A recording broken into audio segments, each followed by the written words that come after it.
Hi friends. आज के इस वीडियो में हम लोग बजट 2021-22 डिस्कस करेंगे। आने वाले फाइनेंशियल ईयर के लिए बजट पेश हो चुका है पार्लियामेंट में बजट आर्टिकल 112 यानी आर्टिकल 112 के तहत पेश किया जाता है, जिसको एनुअल फाइनेंशियल स्टेटमेंट बोलते हैं। एनुअल फाइनेंशियल स्टेटमेंट यानी कहाँ से गवर्नमेंट को आमदनी होने वाली है, यानी गवर्नमेंट की रिसीट्स, और कहाँ पे गवर्नमेंट खर्च करने वाली है, गवर्नमेंट के एक्सपेंडिचर, और उसका लास्ट ईयर के साथ कंपैरिजन। तो ये सब बजट में पेश किया जाता है। और बजट एक बहुत ही इम्पॉर्टेंट डॉक्यूमेंट है इकोनॉमिक पर्सपेक्टिव से और पूरी देश की अर्थव्यवस्था को चलाने के लिए। और एक अच्छा बजट तभी कहलाता है कि जब गवर्नमेंट अपनी आमदनी का भी ध्यान रखे और खर्च को किस जगह प्रायोरिटाइज कर रही गवर्नमेंट, ये भी ध्यान रखे। तो ये पैंडमिक के बाद का पहला बजट है, इसलिए हेल्थ केयर पे, इंफ्रास्ट्रक्चर पे और कैपिटल एक्सपेंडिचर पे, क्योंकि बहुत सारे लोगों के जॉब्स चले गए हैं पैंडमिक के दौरान, तो गवर्नमेंट ने इन सब चीज़ों का ख्याल रखा है। और एक्सपर्ट इसको एक रियलिस्टिक और बोल्ड बजट बता रहे हैं। रियलिस्टिक यानी गवर्नमेंट में कोई भी पॉपुलर मूव नहीं किया है, जैसे टैक्स स्लैब को चेंज करना। मिडिल क्लास के लिए कोई टैक्स स्लैब में चेंज नहीं हुआ है। तो ये सब इस बजट के की पॉइंट है जो आगे हम लोग देखेंगे। तो वीडियो में आगे बढ़ें उससे पहले, मेरा नाम है आकाश और आप देख रहे हैं बैक बेंचर्स गुरु। अगर आप चैनल पे नए हो तो चैनल सब्सक्राइब कर लीजिए, साथ ही साथ नोटिफिकेशन का बेल आइकन प्रेस कर लीजिए ऐसे ही करंट अफेयर्स वीडियोज़ के लिए। सीधा आते हैं। सबसे पहले हम लोग ये समझते हैं कि गवर्नमेंट की रेवेन्यू का सोर्स क्या है और गवर्नमेंट खर्च कहाँ करती है। तो ये बहुत ही इंटरेस्टिंग इन्फोग्राफिक है, इसलिए आपके सामने रख रहा हूँ। तो गवर्नमेंट को 1 रुपये कमाने के लिए, ध्यान से सुनिएगा, गवर्नमेंट को 1 रुपये कमाने के लिए कहाँ कहाँ से गवर्नमेंट का सोर्स है, वो 1 रुपया गवर्नमेंट कहाँ से कमाती है। पहला तो गवर्नमेंट बोरोइंग और अदर लाइबिलिटीज से 36 पैसा कमाती है। 1 रुपये में से 36 पैसा बोरोइंग और अदर लाइबिलिटीज। बोरोइंग मतलब मार्केट से पैसा गवर्नमेंट उठाती है। कैसे उठाती है? ट्रेजरी बिल या फिर गवर्नमेंट सिक्योरिटीज़ को इशू करके, बॉन्ड्स को इशू करके गवर्नमेंट बोरो करती है, मार्केट से पैसा उठाती है। जब भी गवर्नमेंट को लगता है कि उसकी आमदनी उतनी नहीं है तो गवर्नमेंट पैसा उठाती है। फिर दूसरा है कॉरपोरेशन टैक्स से। 1 रुपये में से 13 पैसे वो कॉरपोरेशन टैक्स से कमाती है। कॉरपोरेशन टैक्स यानी बिग बिजनेसेस पे जो टैक्स लगता है उसको कॉरपोरेशन टैक्स बोलते हैं। बिजनेसमैन जो टैक्स पे करते हैं जो बिजनेस के लिए, कॉरपोरेट्स, तो उससे 13 पैसे कमाती है। इनकम टैक्स, जो इनकम टैक्स स्लैब के अनुसार जो भी आता है, उससे गवर्नमेंट 14 पैसे कमाती है। कस्टम से 3 पैसे, एक्साइज ड्यूटी से 8 पैसे, जीएसटी जो कि इनडायरेक्ट टैक्स है, गुड्स एंड सर्विसेज टैक्स, उससे गवर्नमेंट की आमदनी 15 पैसे की है। फिर नॉन टैक्स रेवेन्यू और नॉन डेट कैपिटल रिसिप्ट से 6 और 5 पैसे रेस्पेक्टिवली कमाती है। तो गवर्नमेंट की आमदनी का सोर्स ये है। गवर्नमेंट की रिवेन्यू का सोर्स लेफ्ट हैंड साइड में है। ऐसे गवर्नमेंट 1 रुपया कमाती है। अब गवर्नमेंट उस 1 रुपये को जो कमाती है उसको खर्च कहाँ पे कर रही है? पहला तो गवर्नमेंट सेंट्रली स्पॉन्सर्ड स्कीम्स में खर्च करती है। सेंट्रली स्पॉन्सर्ड स्कीम मतलब गवर्नमेंट, जो भारत सरकार जो अपने स्कीम्स को स्पॉन्सर करती है, उसमें कुछ राज्य सरकार का भी कंट्रीब्यूशन होता है। तो इसलिए सेंट्रली स्पॉन्सर्ड स्कीम पे 1 रुपये में से 9 पैसे खर्च कर देती है। दूसरा है सेंट्रल सेक्टर स्कीम।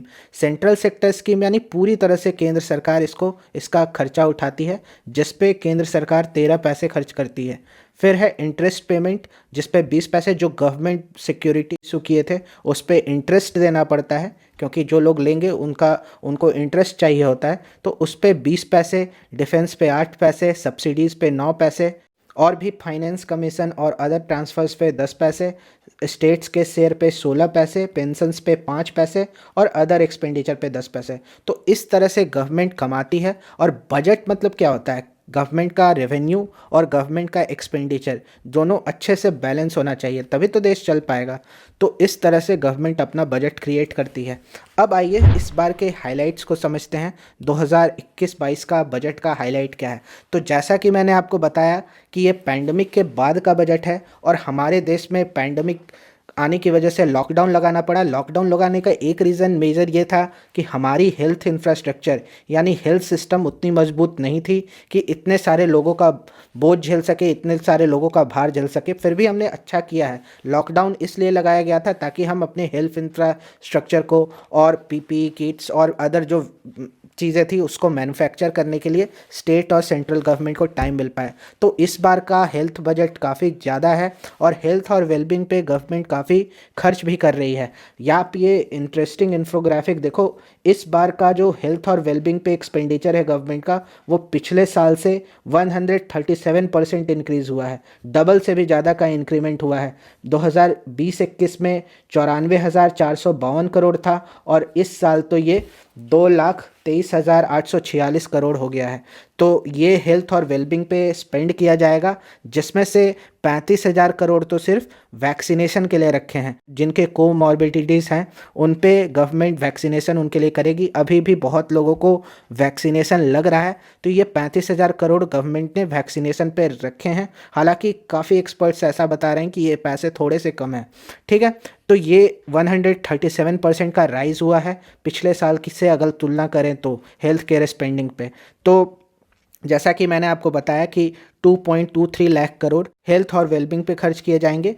इसमें 60,000 के करीब करोड़ रुपए ड्रिंकिंग वाटर और सैनिटेशन पे खर्च किए जाएंगे। गवर्नमेंट प्रायोरिटी में लेके चल रही है ये जो गवर्नमेंट का हर घर नल से जल मिशन जो है, उस पर गवर्नमेंट काफ़ी ध्यान दे रही है। और 2700 करोड़ रुपए गवर्नमेंट ने न्यूट्रिशन के लिए रखे हैं। तो गवर्नमेंट का हेल्थ और वेलबींग पे काफ़ी ज़्यादा फोकस है इस साल, इसलिए गवर्नमेंट ने बढ़ा दिया है इसको 137% से। ये बहुत बड़ा हाईलाइट है इस साल के बजट का। नेक्स्ट पॉइंट क्या है, गवर्नमेंट बहुत सारे गांव-गांव तक, शहरों तक हेल्थ इंफ्रास्ट्रक्चर को मजबूत करना चाहती है, एग्जिस्टिंग हेल्थ इंफ्रास्ट्रक्चर को भी और नए हेल्थ इंफ्रास्ट्रक्चर को क्रिएट करना चाहती है, ताकि अगले बार अगर कोई इस तरह की बीमारी आए तो उसके लिए हम पहले से तैयार रह सकें और लॉकडाउन न लगाना पड़े। तो गवर्नमेंट कैपेसिटी बढ़ाना चाहती है प्राइमरी, सेकेंडरी और टर्सरी हेल्थ केयर सेक्टर में। और हेल्थ केयर सेक्टर जो है इस बार का फोकस था बजट का, और काफ़ी ज़्यादा स्पेंडिंग कर रही है। हालांकि अगर आप इसको माइक्रोस्कोपिक व्यू से देखोगे तो आप अपने स्क्रीन पे देखो तो ये हेल्थ जो मिनिस्ट्री है उसका खर्चा थोड़ा कम हो गया है। यही मैं बात कर रहा था कि हेल्थ और फैमिली वेलफेयर पे इस बार कम हो गया है। पिछले बार 78,866 करोड़ था, इस बार 71,269 करोड़ है। तो थोड़ा सा इस बार के बजट में कम कर दिया गया है। लेकिन ड्रिंकिंग वाटर और सैनिटेशन, सफाई और जल पे बढ़ा दिया गया है 17,000 करोड़ से सीधा 60,000 करोड़। और कोविड वैक्सीनेशन के लिए 35,000 करोड़। फिर मिनिस्ट्री ऑफ आयुष का भी बढ़ाया गया है, न्यूट्रिशन के लिए भी बढ़ाया गया है, और हेल्थ और रिसर्च के लिए 2,663 करोड़ रखा गया है। तो ये रहा पूरा हेल्थ का जो स्पेंडिंग है इस बार के बजट का। ठीक है, नेक्स्ट पे आते हैं टैक्सेस पे। हेल्थ केयर के बाद इस बार टैक्सेस पे काफ़ी लोगों को उम्मीद थी कि मिडिल क्लास को कोई राहत मिलेगी टैक्सेस में। मिडिल क्लास का जो टैक्स स्लैब है अभी तो एग्जेम्पशंस लेके 2.5 लाख है, एग्जेम्पशन हटा के 5 लाख है, और ऑप्शन है जो पुराने रेजिम जो 2.5 लाख वाला रेजिम था उसमें रहना चाहते हैं लोग वो रह सकते थे, और 5 लाख वाले में भी कुछ लोग जो शिफ्ट करना चाहते हैं। हालांकि मैक्सिमम लोग पुराने रेजिम में ही हैं, लेकिन इस बार स्लैब में कोई चेंज नहीं हुआ है। इसमें काफ़ी गवर्नमेंट को आलोचना झेलनी पड़ी है कि क्यों गवर्नमेंट ने टैक्स स्लैब चेंज नहीं किया। हालांकि गवर्नमेंट के हाथ बंधे हुए हैं पैंडेमिक की वजह से। गवर्नमेंट अगर टैक्स स्लैब चेंज कर देती तो गवर्नमेंट के रेवेन्यू जो होते हैं वो कम हो जाते, जब गवर्नमेंट को टैक्स कम मिलता, जिससे वो और जो ये सब स्कीम चला रही है डायरेक्ट कैश ट्रांसफ़र का और भी बहुत सारे स्कीम हैं उसमें गवर्नमेंट को दिक्कत होती। तो गवर्नमेंट ने अपना जो रेवेन्यू है उसको पकड़ के रखा है। गवर्नमेंट का मकसद है कि जितने ज़्यादा से ज़्यादा लोग हैं वो टैक्स कंप्लायंस कर सके, कोई भी टैक्स चोरी ना करे, ज़्यादा से ज़्यादा लोग को टैक्स प्रोसेस में लाया जाए और टैक्स प्रोसेस को आसान किया जाए। और इसी में 75 ईयर्स के जो एज से ज़्यादा के लोग हैं उनको कोई भी इनकम टैक्स रिटर्न भरना नहीं होगा। फिर से रिपीट कर रहा हूँ, इनकम टैक्स रिटर्न भरना नहीं होगा। इनकम टैक्स देना होगा जिनका सिर्फ पेंशन और इंटरेस्ट आता है। अगर इंटरेस्ट टैक्सेबल इनकम में आता है तो उनका इंटरेस्ट कट के आएगा, बैंक ही काट लेगा। और जिनका अदर सोर्सेस है उनके लिए कोई चेंज नहीं है। जिनका सिर्फ पेंशन है उनको भरना नहीं पड़ेगा। हालांकि टैक्सेबल इनकम में अगर वो लोग आते हैं तो उनको टैक्स लगेगा। तो जिनका पेंशन है उनके लिए थोड़ी आसानी हो गई है। थर्ड है कि एक बड़ा चेंज किया है गवर्नमेंट ने कि जो असेसमेंट था वो 6 साल तक होता था पहले, उसको अब 3 साल तक कर दिया गया है। अगर आपका कोई भी टैक्स असेसमेंट हो सकता है वो अब 3 साल तक ही हो सकता है, पहले ये 6 साल तक। काफ़ी पुराने केस खुल जाते थे इससे। इसको आसान करने के लिए गवर्नमेंट ने ऐसा किया। और एक डिस्प्यूट रिजोल्यूशन कमेटी बनाएगी जिसका भी 10 लाख तक डिस्प्यूटेड इनकम है और 50 लाख तक टैक्सेबल इनकम है, उसके लिए ये अप्लाई होगा। और चौथा है कि जो ITR कंप्लायंस है उसको बढ़ाने के लिए, इजी करने के लिए, कन्वीनियंट करने के लिए अब और भी इंफॉर्मेशन ITR में, इनकम टैक्स रिटर्न में प्री फिल्ड होंगे। गवर्नमेंट ने ऐसा कहा है। ठीक है, तो गवर्नमेंट का फोकस क्या है, ज़्यादा से ज़्यादा लोगों को टैक्स ब्रैकेट में लाया जाए, कंप्लायंस बढ़ाया जाए और टैक्स फाइलिंग प्रोसेस को एफिशिएंट बनाया जाए। ठीक है, इसलिए उन्होंने इनकम टैक्स ट्राइब्यूनल भी सेट करने का फैसला किया है जो फेसलेस होगा। तो फेसलेस सिस्टम पे, टैक्स पेयर चार्टर पे पिछले कुछ दिनों से गवर्नमेंट का फोकस है और faceless income tax appellate tribunal centre बनेगा, जिससे कि हरासमेंट और हैसलमेंट कम हो टैक्स पेयर्स के लिए। ठीक है, तो ये थी डायरेक्ट टैक्सेस की बात। और कॉरपोरेशन टैक्स के तो बारे में तो आप जानते ही हैं कि वो पिछले साल रिड्यूस कर दिया गया था, ये समझ के कि जो कंपनियां हैं वो पैसा वो इकोनॉमी में ट्रांसफ़र करेगी, लेकिन उसी टाइम पैंडमिक आ गया। तो जब कॉरपोरेशन टैक्स यानी जो बिजनेसेस पे टैक्स लगता है वो इंडिया में, आप अपने स्क्रीन पे देखो, ये अभी दुनिया में वन ऑफ द लोएस्ट है, 25% के आसपास है कॉरपोरेशन टैक्स, और दुनिया में कहीं कोई देशों का 30, 35, 50% तक है। ठीक है, कॉरपोरेशन टैक्स कम है, ये गवर्नमेंट इसलिए की थी क्योंकि वो चाहते थे कि बिजनेसेस और ज़्यादा एम्प्लॉयमेंट जनरेट करें। अगर बिजनेसेस को टैक्स गवर्नमेंट कम करेगी तो उनके हाथ में पैसा ज़्यादा बचेगा और वो इकोनॉमी में इसका फ़ायदा ट्रांसफ़र होगा। लेकिन उसी टाइम पैंडमिक आ गया और ऐसा कुछ गवर्नमेंट को, एक तरफ तो रेवेन्यू का नुकसान हुआ, दूसरे तरफ इस तरह का कोई फ़ायदा जाता हुआ पब्लिक को नहीं दिख रहा है कॉरपोरेशन टैक्स कम करने का। और डायरेक्ट टैक्स का तो कोई चेंज नहीं है, कोई भी टैक्स स्लैब में चेंज नहीं किया गया है, तो कोई भी डायरेक्ट सपोर्ट नहीं मिला है मिडिल क्लास को। हालांकि हाउसिंग लोन वाला स्कीम को और 1 साल तक बढ़ा दिया गया है, तो ये सब है। और जो गवर्नमेंट ऐसा कहती है कि कैपिटल एक्सपेंडिचर जो गवर्नमेंट इस साल लाई है बहुत ज़्यादा, कैपिटल इंफ्रास्ट्रक्चर यानी रोड्स, ब्रिजेस, एयरपोर्ट और भी गवर्नमेंट एसेट बनाएगी, उसमें अगर गवर्नमेंट उससे पैसा पंप कर रही है तो ये अल्टीमेटली लोगों को ही फ़ायदा होगा। उसको आगे हम लोग अभी डिस्कस करेंगे। अब आते हैं थर्ड पे, एग्रीकल्चर। बहुत दिनों से फार्म प्रोटेस्ट चल रहा है, तो एग्रीकल्चर और अलाइड एक्टिविटीज़ में बजट का ये 4.25% है। टोटल बजट का 4.25% एग्रीकल्चर और अलाइड एक्टिविटीज़ पे खर्च किया जा रहा है, और ये टोटल है 1,48,301 करोड़। और पीएम किसान जो है, जो डायरेक्ट कैश ट्रांसफ़र होता है 6,000 पर ईयर का, 65,000 करोड़ के करीब है।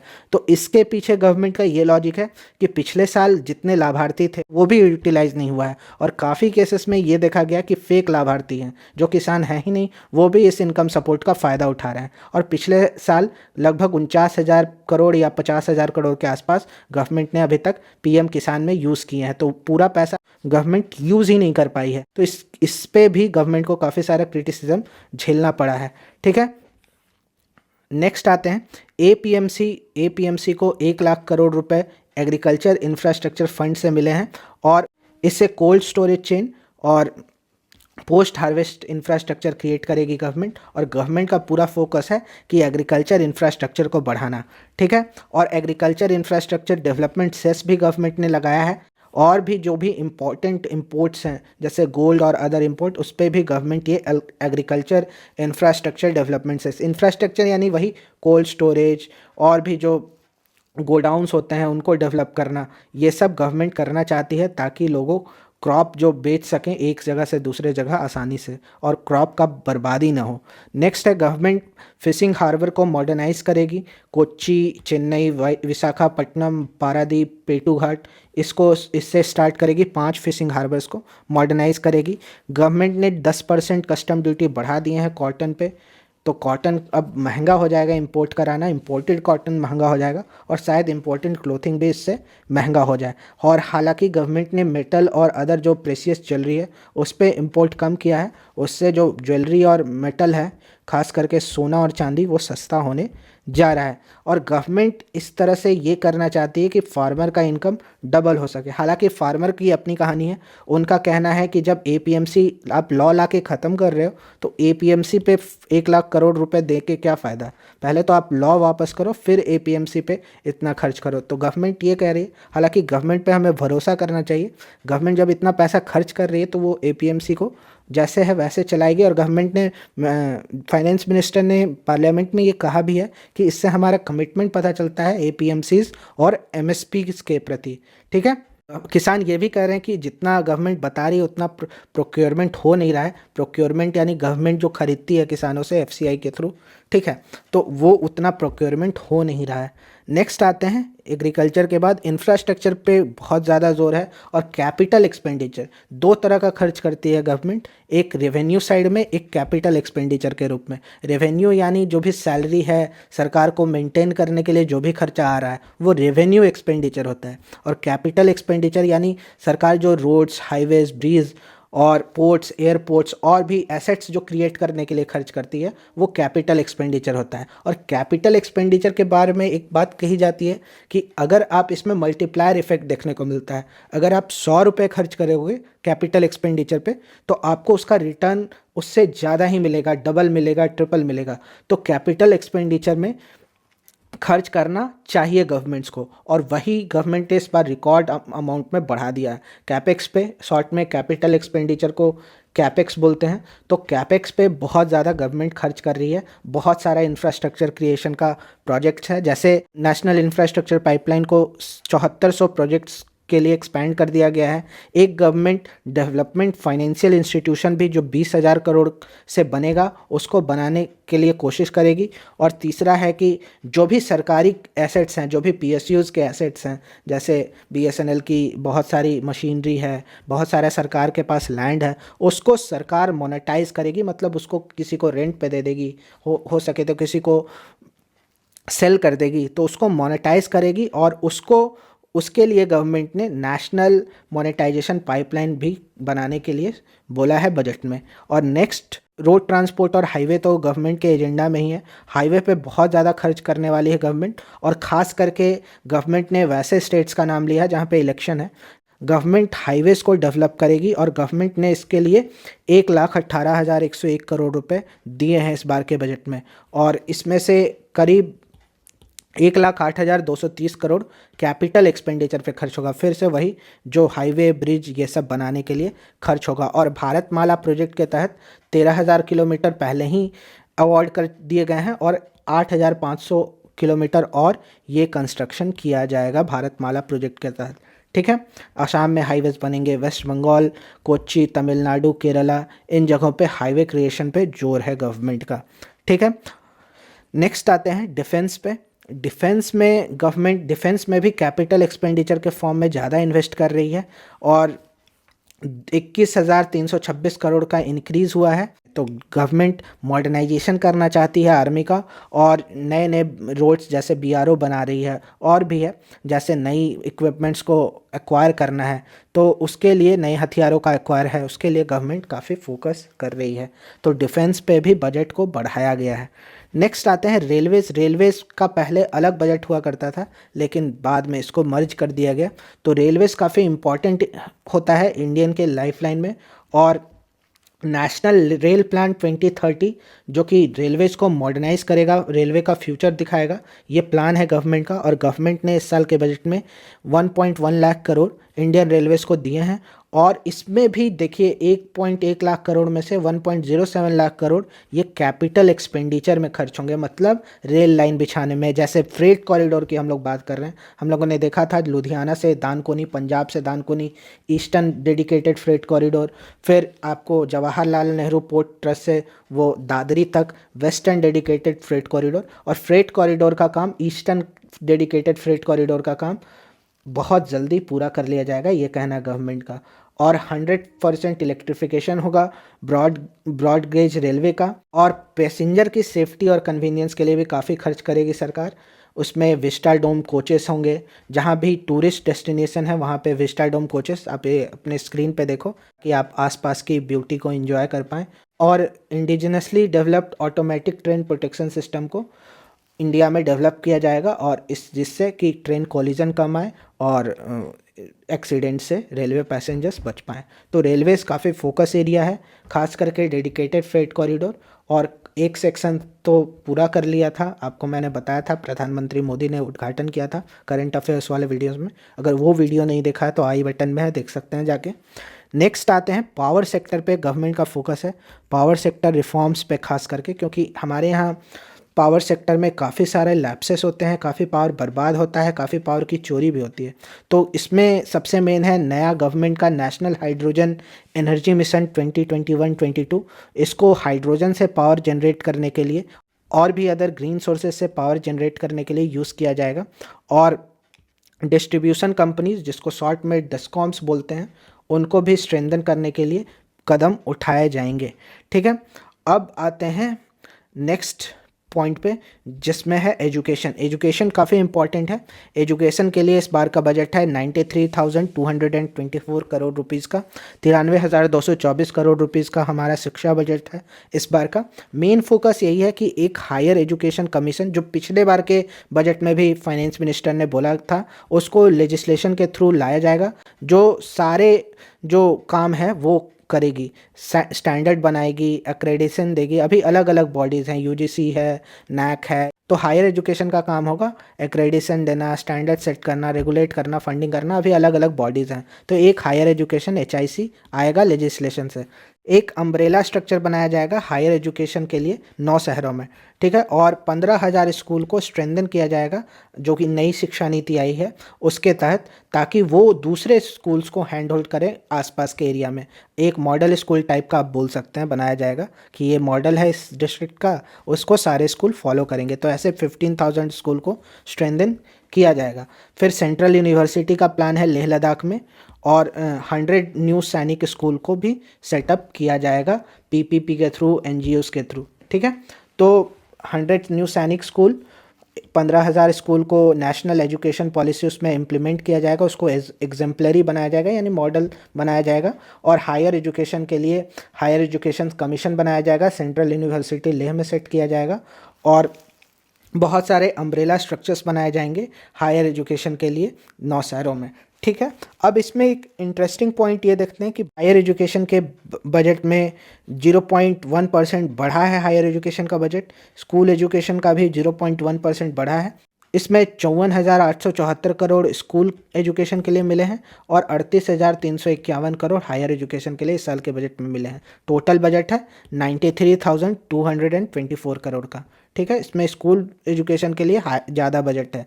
ठीक है, नेक्स्ट आते हैं इनोवेशन और रिसर्च एंड डेवलपमेंट। इसमें गवर्नमेंट, आपको पता है गवर्नमेंट की एम्बिशियस प्रोजेक्ट है गगनयान मिशन। गगनयान मिशन के लिए पायलट्स को ट्रेन किया जा रहा है रशिया में, जिनको हम लोग गगन नॉट्स भी बोलते हैं। और इसके लिए एक अलग से जो इस साल के एंड तक वो डमी भेजा जाएगा स्पेस में। और नेशनल रिसर्च फाउंडेशन को भी 50,000 करोड़ रुपए दिए गए हैं रिसर्च को बढ़ावा देने के लिए देश में। और डीप ओशन मिशन की भी शुरुआत की गई है। डीप ओशन मिशन के लिए, जो ओशन में बहुत सारे मिनरल्स और एनर्जी के भंडार छिपे हुए हैं, उसको एक्सेस करने के लिए 4,000 करोड़ का ओवरले है। और न्यू स्पेस इंडिया लिमिटेड, जो कि PSU है, डिपार्टमेंट ऑफ स्पेस के तहत ये PSU है, ये एक सैटेलाइट ले जाएगा ब्राज़ील से। तो ये कॉमर्शियल आर्म बनाया जा रहा है, एक इसरो का अल्टरनेटिव, जो पूरा ध्यान अपना प्रॉफिट पे दे और अदर देशों को सैटेलाइट्स और वो सब जो इक्विपमेंट्स है स्पेस के, और भी अपना जो एसेट है उससे पैसे कमाने के लिए ये न्यू स्पेस इंडिया लिमिटेड को डेवलप किया जा रहा है। नेक्स्ट आते हैं गवर्नमेंट का जो प्लान है। इस पे गवर्नमेंट को काफ़ी क्रिटिसिज्म झेलना पड़ रहा है कि गवर्नमेंट सब कुछ बेचने वाली है, मतलब सब कुछ में डिसइन्वेस्टमेंट करने वाली है। गवर्नमेंट का बहुत बड़ा प्लान है डिसइन्वेस्टमेंट का, और इसमें गवर्नमेंट बोल रही है कि हम नॉन स्ट्रैटेजिक सेक्टर में सब कुछ बेच देंगे, और स्ट्रैटेजिक सेक्टर में हम लोग कुछ छोड़ के बाकी सारे में डिसइन्वेस्टमेंट कर देंगे। तो गवर्नमेंट का पिछले बार का भी बहुत ज़्यादा डिसइन्वेस्टमेंट का टारगेट था, लेकिन वो गवर्नमेंट पूरा नहीं कर पाई। एयर इंडिया को, BPCL को, शिपिंग कॉरपोरेशन को, कॉनकॉर को, कंटेनर कॉरपोरेशन को, IDFC बैंक को, और भी है जो भी लॉस मेकिंग PSUs हैं, इस साल इनको बेच देगी गवर्नमेंट। और गवर्नमेंट इससे पैसे कमाना का देख रही है, करीब 1,75,000 करोड़ रुपए गवर्नमेंट इससे अपना रिसीट्स रखी हुई है। मतलब गवर्नमेंट को उम्मीद है कि गवर्नमेंट को करीब 2 लाख करोड़ रुपए इससे डिसइन्वेस्टमेंट से मिल जाएंगे। IPO होगा LIC का। IPO यानी इनिशियल पब्लिक ऑफरिंग, जो हमारे देश की सबसे बड़ी इंश्योरेंस कंपनी है लाइफ इंश्योरेंस कॉरपोरेशन, उनका जो सरकारी कंपनी है PSE है, तो उसका IPO होगा। और भी स्ट्रैटेजिक डिसइन्वेस्टमेंट के लिए गवर्नमेंट एक पॉलिसी बनाने जा रही है। नीति आयोग लिस्ट तय करेगा कि किसको किसको डिसइन्वेस्टमेंट करना है। स्ट्रैटेजिक डिसइन्वेस्टमेंट के तहत किसको किसको गवर्नमेंट जिसमें अपना स्टेक कम करने वाली है। तो ये गवर्नमेंट लॉस मेकिंग पीएसयूज़ को हटाना चाहती है। और गवर्नमेंट, ये जनरल जो इकोनॉमी की थ्योरी है कि गवर्नमेंट को बिजनेस में नहीं होना चाहिए। The government has no business to be in business. तो गवर्नमेंट को बिजनेस में नहीं होना चाहिए। और लेकिन जो क्रिटिक्स हैं वो बोल रहे हैं कि इंडिया पे ये नहीं सूट होता। इंडिया थोड़ी सोशलिस्ट टाइप की कंट्री है और इंडिया में जो ये सब हमारे देश के रत्न बताते हैं ये लोग, और इनका जो एम्प्लॉयज़ हैं वो भी इसके बारे में समय समय पे प्रोटेस्ट करते रहते हैं। तो लेकिन गवर्नमेंट के पास पैसों की खजाने में कमी है, तो गवर्नमेंट ये सब डिसइन्वेस्टमेंट और स्ट्रेटेजिक सेल्स का टारगेट रख रही है।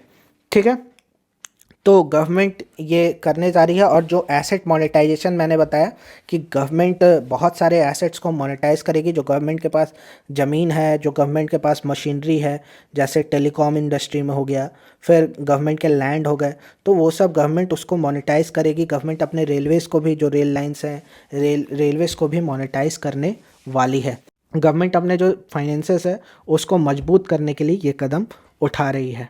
ठीक है, अब आते हैं, ये थे मेन हाइलाइट्स। अब कुछ मेजर और हाइलाइट्स को देखते हैं इस बार के बजट में। अब गवर्नमेंट का जोर है मैन्युफैक्चरिंग पे। 5 ट्रिलियन इकोनॉमी का टारगेट है, $5 ट्रिलियन का इकोनॉमी का टारगेट है। हालांकि ये थोड़ा इस पे डेंट लग गया है क्योंकि इस साल हमारे जीडीपी में करीब 7.7% का कॉन्ट्रैक्शन होगा। हालांकि कॉन्ट्रैक्शन मतलब जीडीपी श्रिंक करेगा, डिक्लाइन करेगा इस बार 7.7%। फिर अगले साल का अनुमान है 11% ग्रोथ का।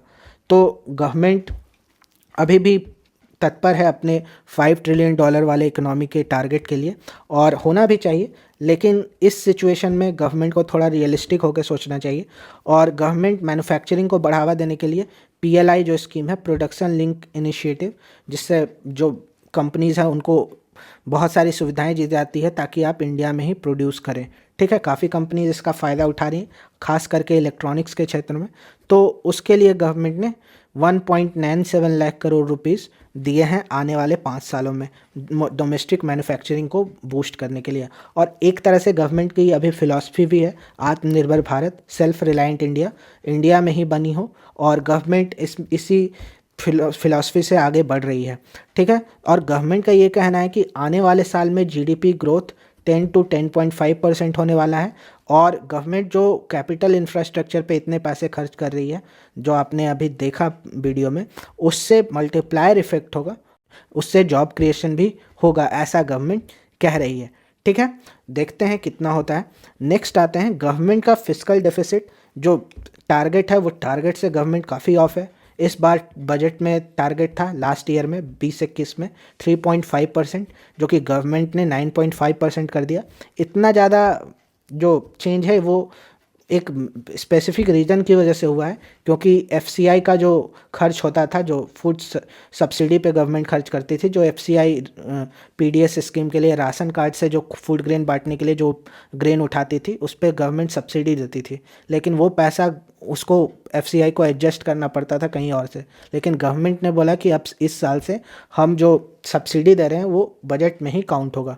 तो उससे एफसीआई के सब्सिडी की वजह से ये 9.5% हो गया है फिस्कल डेफिसिट। अब फिस्कल डेफिसिट बिगड़ गया है सरकार का, लेकिन सरकार ये बोल रही है कि आने वाले साल में मतलब 21-22 में 6.8% हमारा फिस्कल डेफिसिट होगा। और ये धीरे धीरे हम लोग कम करेंगे 6.8% से 2025-26 तक ये 4.5% हम लोग फिस्कल डेफिसिट अपना करेंगे। हालांकि एफआरबीएम में 3% ही है। फिस्कल रिस्पॉन्सिबिलिटी और बजट मैनेजमेंट एक्ट जो कि 2003 में आया था, उसके तहत 3% ही रखना है। लेकिन अभी अनप्रेसिडेंटेड सिचुएशन है। ये जो कोविड पैंडमिक की वजह से जो सिचुएशन अराइज हुई है वो अनप्रेसिडेंटेड सिचुएशन है। और गवर्नमेंट ने बिल्कुल सही किया है कि हाँ, फिस्कल डेफिसिट का अभी ध्यान नहीं रखना है, अभी इकोनॉमी को, अर्थव्यवस्था को पटरी पे लाना है। फिस्कल डेफिसिट अगर आसान भाषा में बोलूँ तो कितना खर्च और जितना आमदनी है और खर्च है उसमें जो डिफरेंस है, डेफिसिट मतलब निगेटिव में है, खर्च ज़्यादा है आमदनी कम है। तो ये अभी 4.5% गवर्नमेंट करेगी 2025-26 तक। इस साल है 9.5% और अगले साल बजट का है टारगेट 6.8%। ठीक है, अब स्टेट्स को भी बोला गया है, स्टेट्स का भी कुछ टारगेट है। स्टेट्स बोरो कर सकते हैं 4% तक अपने जीएसडीपी के, क्योंकि स्टेट्स के भी रेवेन्यू में शॉर्टफॉल हुआ है, उनकी भी आमदनी में कमी आई है, तो स्टेट्स अपने जो उनका ग्रॉस स्टेट डोमेस्टिक प्रोडक्ट है जीएसडीपी, वो उसका 4% बोरो कर सकते हैं। और जिन स्टेट्स ने पावर सेक्टर में रिफॉर्म किए हैं, पावर सेक्टर में ऊर्जा क्षेत्र में रिफॉर्म किए हैं, वो एडिशनल 0.5% एक्सटेंड कर सकते हैं, मतलब वो 4.5% तक कर सकते हैं बोरो। तो बोरो करके अपना जो रेवेन्यू शॉर्टफॉल है उसको पूरा कर सकते हैं स्टेट्स। और अभी नवंबर में फाइनेंस कमीशन ने, किस आर्टिकल के तहत फाइनेंस कमीशन आता है कमेंट सेक्शन में बताइए। और 15 फाइनेंस कमीशन ने नवंबर में प्रेसिडेंट को अपना रिपोर्ट दिया था, उसके तहत उसके रिकमेंडेशन को गवर्नमेंट ने मान लिया है। 41% शेयर मिलेगा स्टेट्स को, जितना भी टैक्स पूल आएगा, जो भी टैक्स का हिस्सा आएगा उसमें से 41%, क्योंकि जीएसटी अब केंद्र सरकार ही कलेक्ट करती है, उसके बाद स्टेट को देती है, तो उसका 41% स्टेट को मिलेगा। हालांकि पिछले साल से ये 1% कम है, तो इस कम होने का एक रीज़न है क्योंकि लद्दाख और Jammu and Kashmir union territory अलग हो गया है, तो ये गवर्नमेंट ने मान लिया है 41% स्टेट्स को शेयर मिलेगा फाइनेंस कमीशन के रिकमेंडेशन के अनुसार।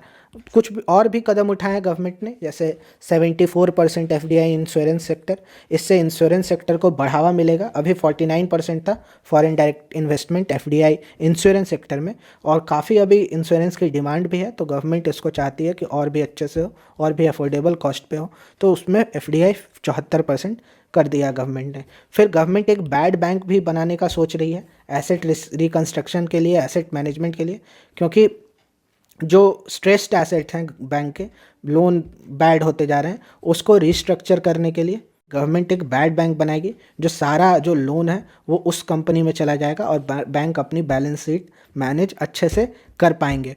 और 3,768 करोड़ रुपए पहला डिजिटल सेंसस होने वाला है। हर 10 साल में हमारे देश में जनगणना होती है, 2011 में लास्ट हुआ था, फिर 2020-21 में होना चाहिए था, लेकिन ये पैंडमिक की वजह से नहीं हो पाया। और 3,768 करोड़ रुपए इस बार डिजिटल सेंसस होगा, डिजिटल जनगणना होगी, तो उसके लिए पैसे दिए गए हैं। और गवर्नमेंट ने और भी कदम उठाए हैं, स्क्रैपेज पॉलिसी लाई है, जो जिनकी गाड़ियाँ 20 साल पुरानी है पर्सनल यूज़ में और 15 साल पुरानी है कॉमर्शियल यूज़ में, उसको फिर स्क्रैप कर दिया जाएगा, हटा दिया जाएगा रोड से। तो इसका डिटेल आना बाकी है, ये मिनिस्ट्री ऑफ रोड ट्रांसपोर्ट ये इसका डिटेल लेके आएगी। तो ये गवर्नमेंट ने ये पॉलिसी लेके आई है, और इससे गवर्नमेंट का मानना है कि ऑटो सेक्टर को बूस्ट मिलेगा, दूसरी तरफ क्लाइमेट चेंज को रोकने में हेल्प करेगा। नेक्स्ट है, गवर्नमेंट टेक्सटाइल पार्क बनाना चाहती है बूस्ट करने के लिए, जॉब क्रिएशन जिससे होगा और जो हमारे जो डोमेस्टिक इंडस्ट्री है उसको फ़ायदा होगा। तो इस तरह से बहुत सारे गवर्नमेंट ने इनिशिएटिव लिए हैं, और भी जैसे जल वाला मैंने बता दिया, और जो मेटल पे इंपोर्ट ड्यूटी कम की है ताकि मेटल सस्ते में आ सके, और जिससे सोना चांदी सस्ता हो गया है। और भी बहुत सारे अन्य कदम उठाए हैं, लेकिन ये सब जो मैंने आपको बताया 10 इधर मेजर, और जो इंडस्ट्री वाइज बताया जैसे in agriculture, education, military, infrastructure, health care, उस पे। तो कुल मिला के बजट का समरी ये है कि गवर्नमेंट का पूरा फोकस है कैपिटल एक्सपेंडिचर पे। कैपिटल एक्सपेंडिचर यानी, फिर से रिपीट कर रहा हूँ, हाईवे, पोर्ट्स, एयरपोर्ट, जिससे गवर्नमेंट चाहती है कि इकोनॉमी में मल्टीप्लायर इफेक्ट हो, यानी 100 रुपये गवर्नमेंट डाले तो उससे इकोनॉमी में एक बूस्ट मिले, ठीक है। तो गवर्नमेंट कैपिटल एक्सपेंडिचर पे ध्यान दे रही है हर सेक्टर में। और दूसरा, गवर्नमेंट का फोकस है हेल्थ केयर। हेल्थ केयर पे काफ़ी ज़्यादा खर्च कर रही है इस साल गवर्नमेंट, खास करके 35,000 करोड़ गवर्नमेंट ने वैक्सीनेशन के लिए रखे हैं, और ज़रूरत पड़े तो गवर्नमेंट ऐसा बोलती है कि और भी हम लोग डाल सकते हैं। तो ये इस साल के बजट का पूरा समरी था। और गवर्नमेंट आने वाले साल में, मतलब इस फाइनेंशियल ईयर 21-22 में, अपना जो ग्रोथ का टारगेट है वो 14.5 रख रही है in terms of nominal GDP, और रियल जिसमें इन्फ्लेशन एडजस्ट कर लेंगे तो 10.5% ग्रोथ का टारगेट है, ठीक है। और जो इकोनॉमिक सर्वे आया था उसमें भी 11% के अराउंड था ये ग्रोथ का टारगेट। तो इस साल हम लोग की इकोनॉमी कॉन्ट्रैक्ट की है, ठीक है, कॉन्ट्रैक्ट की है। अगले साल हम लोग 10% से ग्रो करेंगे, ऐसा बजट और इकोनॉमिक सर्वे का मानना है। हालांकि इसमें क्रिटिक्स ये कह रहे हैं कि मिडिल क्लास के लिए कुछ नहीं हुआ, जॉब क्रिएशन के लिए ज़्यादा कुछ नहीं हुआ। हाँ, आप बोलते रहे कैपिटल एक्सपेंडिचर से होगा, लेकिन तब भी काफ़ी लोगों की 10 से 12 करोड़ लोगों का जॉब गया है पैंडमिक में, तो उसको रिवाइव करने के लिए क्या कर रहे हैं। और जो सर्विसेज सेक्टर पे नुकसान हुआ था, खास करके टूरिज़्म, हॉस्पिटैलिटी, रेस्टोरेंट, जो सैलून थे, उनका जो नुकसान हुआ था पैंडेमिक में, उसके भरपाई के लिए क्रिटिक्स बोल रहे हैं कुछ नहीं किया गया। तो ये थी बजट्स के कुछ पॉइंट्स। बहुत जगह गवर्नमेंट ने अच्छा मूव लिया है, लेकिन वही जॉब क्रिएशन और जो टैक्स स्लैब का था उस पर गवर्नमेंट को क्रिटिसिज्म झेलना पड़ रहा है। हम लोग वीडियो को एंड करें उससे पहले मैं आपको 3 इंटरेस्टिंग चार्ट दिखाऊंगा। एक तो है कि जॉब क्रिएशन पे गवर्नमेंट को काफ़ी क्रिटिसिज्म झेलना पड़ रहा है, और जॉब क्रिएशन में गवर्नमेंट जॉब जो है पिछले काफ़ी सालों से स्टेडी रेट पे है। तो ये आप चार्ट देखो, गवर्नमेंट जॉब में कोई चेंज नहीं आया है मेजर। तो अभी गवर्नमेंट टोटल सेंट्रल गवर्नमेंट की अगर बात करें तो 3.27 मिलियन लोगों को जॉब देती है, 32-33 लाख लोगों के आसपास, जिसमें से 12 लाख तो सिर्फ इंडियन रेलवे में है, 10 लाख सेंट्रल पुलिस फोर्सेस में है। तो ये सेंट्रल गवर्नमेंट के जॉब में कोई चेंज नहीं आया है, और गवर्नमेंट बोल रही है कि हम लोग कैपिटल एक्सपेंडिचर कर रहे हैं जॉब क्रिएशन के लिए, लेकिन क्रिटिक्स उसको सही नहीं मान रहे। ठीक है, तो इसमें एक इंटरेस्टिंग चार्ट था गवर्नमेंट जॉब्स का स्टेटस का, वो मैंने आपको दिखाया। अगला चार्ट है ये आपका कैपिटल एक्सपेंडिचर का। ठीक है, कैपिटल एक्सपेंडिचर अभी भी ज़्यादा नहीं है इंडिया में, अभी भी 16% के अराउंड है कैपिटल एक्सपेंडिचर। हालांकि गवर्नमेंट बहुत ज़्यादा बढ़ाई है पिछले साल की तुलना में, लेकिन अभी भी टोटल बजट का जो एक्सपेंडिचर है वो रेवेन्यू में ही 84% के आसपास है। मतलब सरकार को खुद को चलाने के लिए इतना पैसा खर्चा करना पड़ रहा है। तो ये एक इंटरेस्टिंग चार्ट है। और लास्ट है कि कौन कौन सी मिनिस्ट्री ने गेन किया है इस बजट में। तो टॉप गेनर्स जो है एमएसएमई मिनिस्ट्री, मिनिस्ट्री ऑफ जल शक्ति, इनका बजट पिछले साल जो एवरेज 6 साल है उसकी तुलना में काफ़ी बढ़ गया है। Ministry of agriculture, ministry of electronics and information technology, ये 4 मिनिस्ट्री हैं जिन्होंने गेन किया है। और 4 मिनिस्ट्री जिनका काफ़ी नुकसान हुआ है, जिनका बजट घट गया है, जिसमें ministry of petroleum and natural gas, civil aviation, textile, law and justice, इन 4 मिनिस्ट्री का बजट घट गया है। और गेन करने में जल शक्ति, क्योंकि गवर्नमेंट का एम्बिशियस स्कीम है हर घर जल से नल, और किसान के लिए भी गवर्नमेंट काफ़ी, जैसा कि मैंने आपको बताया, एग्रीकल्चर इंफ्रास्ट्रक्चर फंड ला रही है, तो उसमें भी काफ़ी बजट बढ़ा है। तो ये थी बजट की बात इस साल की। होप करता हूँ आपको ये वीडियो पसंद आया होगा। ऐसे ही वीडियो देखने के लिए चैनल को सब्सक्राइब कीजिए। वीडियो यहाँ तक देख लिया, लाइक ज़रूर कीजिए, इन्फॉर्मेटिव लगा और शेयर ज़रूर कीजिए। मिलते हैं किसी नेक्स्ट वीडियो में, तब तक के लिए कीप लर्निंग एंड जय हिंद।